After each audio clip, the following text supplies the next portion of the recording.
नमस्कार दोस्तों, स्वागत है आपका न्यू उत्कर्ष आईएएस चैनल में। आज का हमारा टॉपिक करंट अफेयर से संबंधित है। करंट अफेयर से संबंधित मैं जो वीडियो है आपके सामने हमेशा लाता रहता हूं और आगे भी इसको लाता रहूंगा और इसको आप लोग अच्छे से नोट करेंगे। करंट अफेयर को पढ़ते समय जो उससे संबंधित किसी प्रश्न के उत्तर से संबंधित जो भी आपका प्रश्न है, जो उसको अच्छे से आपको सुनना है और समझना है, फिर उसके साथ फिर उत्तर को आपको सिर्फ एक बार पढ़ लेना है, तो उसको आसानी से जाएगा, याद हो जाएगा आपको। यदि आप प्रश्न को अच्छे से नहीं समझ रहे हैं तो आपको आंसर जो होगा वो आसानी से याद नहीं होता है। वो कहीं भी लागू हो सकता है, चाहे आप परंपरागत कोई विषय अगर आप पढ़ रहे हो, चाहे वो हिस्ट्री पढ़ते हो, ज्योग्राफी पढ़ते हो, या कोई भी विषय आप पढ़ रहे हो, तो प्रश्न को जब आप प्रश्न और उत्तर जब आप करते हो, सॉल्व करते हो, या कोई प्रश्न पत्र सॉल्व करते हो, तो प्रश्न को अच्छे से पढ़ना और उसको समझना, उसके बाद उत्तर पर आना, ये बहुत ज़रूरी होता है। अगर आप प्रश्न को अच्छे से नहीं पढ़ के समझ पा रहे हो और तुरंत उत्तर पे आ रहे हैं, आपको हल्का सा थोड़ा सा समझ में आता है और डायरेक्ट आप उत्तर पे आते हैं, तब वो आपको याद नहीं होता होगा। आप इसको ध्यान देंगे तो आपको पता चलेगा, आपको महसूस होगा कि हमको याद नहीं हुआ। लेकिन जब आप प्रश्न को अच्छे से समझ जाते हो तब आप उत्तर पढ़ते हैं, तो आपको एक बार में ही चीज़ें याद हो जाती हैं या याद करने में आसानी हो जाती है आपको। तो चीज़ें वो ध्यान से सुनेंगे, शुरू करने जा रहे हैं, और इसको अच्छे से सुनेंगे तब आपको आसानी से करंट अफेयर भी तैयार होगा उसी हिसाब से। तो देखिए, पहला जो बिंदु है, अंतरिक्ष के साथ साथ, ध्यान देंगे, अंतरिक्ष के साथ साथ दुनिया के सबसे गहरे गर्त मारियाना ट्रेंच में पहुंचने वाली दुनिया की प्रथम महिला कौन है? देखेंगे यहाँ पर दो प्रश्न छुपे हुए हैं। पहला कि अंतरिक्ष में भी सफल रही है, और जो दुनिया का सबसे गहरा गर्त मारियाना ट्रेंच है, मारियाना गर्त जो है, उसमें पहुंचने वाली दुनिया की सबसे प्रथम महिला कौन सी है? तो डॉक्टर कैथी सुलीवान। याद रखेंगे, डॉक्टर कैथी सुलीवान नाम है महिला का। नेक्स्ट बिंदु, एल एंड टी कंपनी है, लांसर एंड ट्यूब्रो। अक्सर इसका नाम आप लोग कंस्ट्रक्शन के साथ जोड़ के देखते होंगे। कंस्ट्रक्शन कंपनी मुख्य रूप से ये जानी जाती है, लेकिन इसके अलावा और भी काम करती हैं ये। तो लांसर एंड ट्यूब्रो निर्मित क्रायोस्टेट का मतलब होता है निम्न ताप से संबंधित, क्रायोस्टेट का संबंध होता है निम्न ताप से। तो क्रायोस्टेट के स्थापित होने से चर्चा में रहे अंतर्राष्ट्रीय थर्मोन्यूक्लियर प्रायोगिक रिएक्टर ITER, याद रखेंगे, क्रायोस्टेट के स्थापित किया गया है, लांसन एंड ट्यूब्रो द्वारा निर्मित किया गया है क्रायोस्टेट। चर्चा में क्या रहा? ITER क्या है? अंतर्राष्ट्रीय थर्मोन्यूक्लियर प्रायोगिक रिएक्टर, ठीक है। ITER में भारत समेत कितने सदस्य शामिल हैं?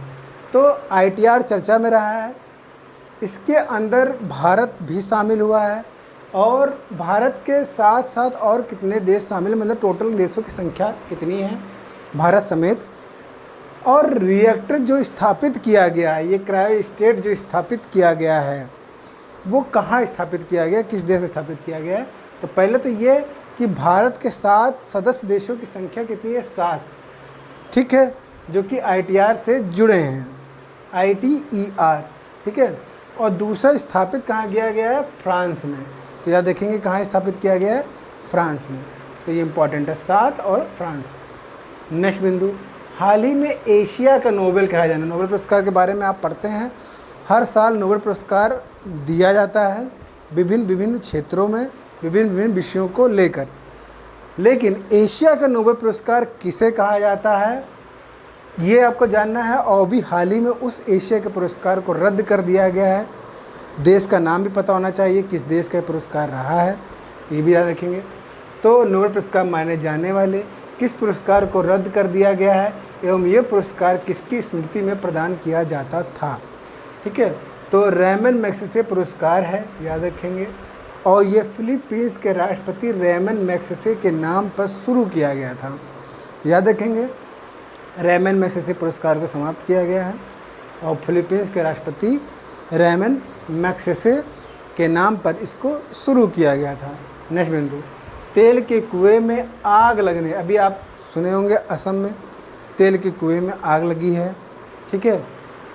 तेल के कुएं में आग लगने की घटना से वन्य जीवन की बात कर रहे हैं। वन्य जीवन के प्रभावित होने की आशंका से चर्चा में रहे डिब्रू सैखोवा का नाम आप लोग सुनते होंगे। डिब्रू सैखोवा नेशनल पार्क किस राज्य एवं किस नदी के तट के किनारे स्थित है?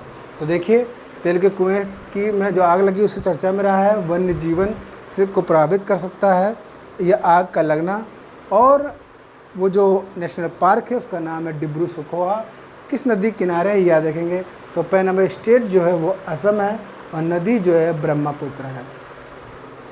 ठीक है, तो असम और ब्रह्मपुत्र, असम स्टेट है और ब्रह्मपुत्र नदी के किनारे ये डिब्रू सैखोवा नाम का नेशनल पार्क स्थित है। याद रखिएगा इसको। नेक्स्ट बिंदु, अंतर्राष्ट्रीय योग दिवस।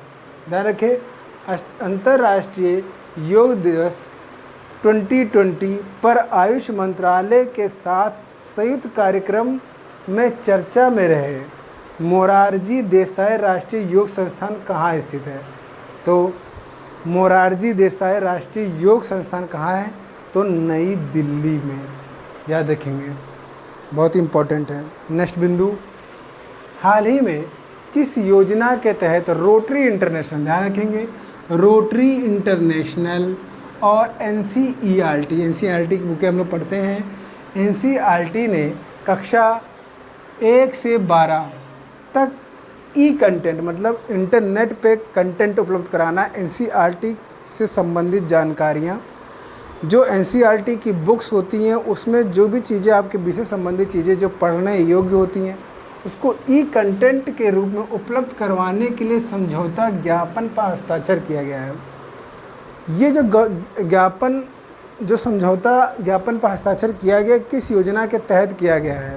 तो ध्यान रखेंगे, एनसीईआरटी और रोटरी इंटरनेशनल के बीच में ये समझौता हुआ है और योजना का नाम है, जिस योजना के तहत ये समझौता हुआ है उसका नाम है विद्यादान 2.0 या 2.0 की संज्ञा दी जाती है इसे। नेक्स्ट बिंदु, कोयला क्षेत्रक सुधारों में चर्चा में रहे मिनरल लॉ अमेंडमेंट एक्ट 2020। तो मिनरल से संबंधित यानी कोयला के खनन से संबंधित, उसके क्षेत्र में सुधार से संबंधित जो अमेंडमेंट आया है, अमेंडमेंट एक्ट जो 2020 है के तहत ऑटोमेटिक रूट द्वारा कोयला क्षेत्र में कितने प्रतिशत तक, ऑटोमेटिक रूट के माध्यम से कितने प्रतिशत तक एफडीआई निवेश स्वीकृत है? तो 100% तक। कितना प्रतिशत तक? 100% तक ये आपका एफडीआई मान्य किया गया है। तो अभी हाल ही में एफडीआई ऑटोमेटिक रूट के माध्यम से कोयला क्षेत्र में सुधारों में कितने प्रतिशत के लिए एफडीआई लागू की गई है? तो 100% तक की। ठीक है, याद रखेंगे। नेक्स्ट बिंदु, हाल ही में प्रधानमंत्री द्वारा विकास और पुनर्निर्माण कार्यों की समीक्षा से चर्चा में रहे केदारनाथ धाम। याद रखेंगे, अब केदारनाथ धाम की बात कर रहे हैं। केदारनाथ धाम किस राज्य में स्थित है एवं किस नदी के किनारे स्थित है?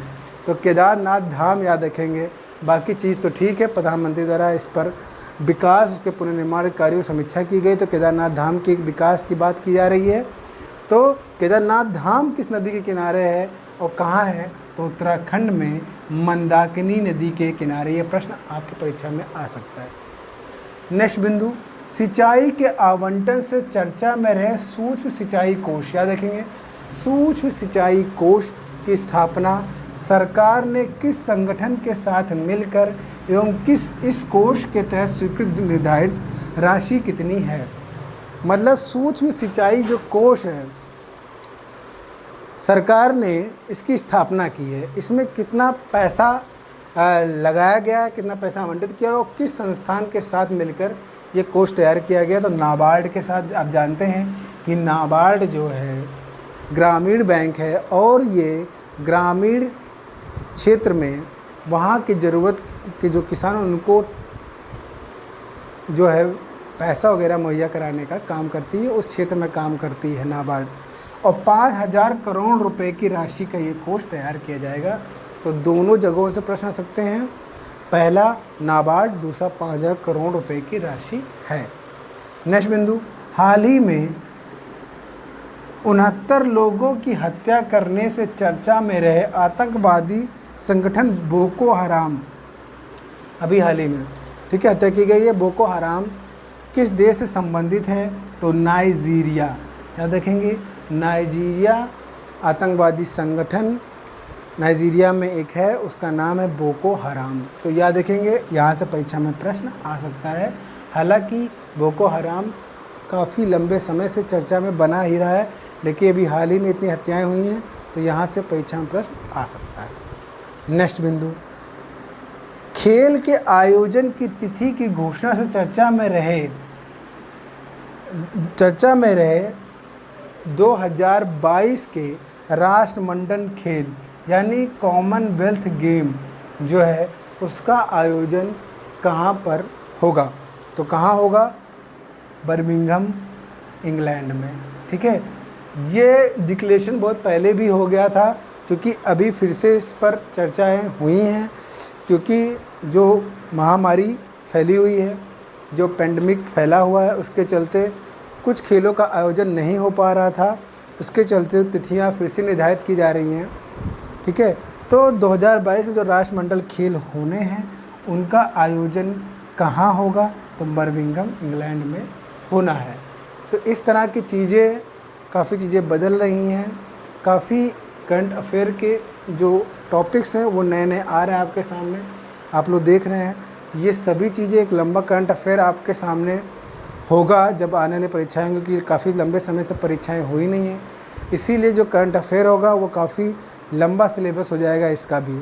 चीज़ों को अगर आप पहले से नहीं पढ़ेंगे तो जो आपके सामने भंडार होगा पूरा करंट अफेयर का, 1.5 साल का लगभग, तो आप उसको अच्छे से अपने दिमाग में समेट नहीं पाएंगे।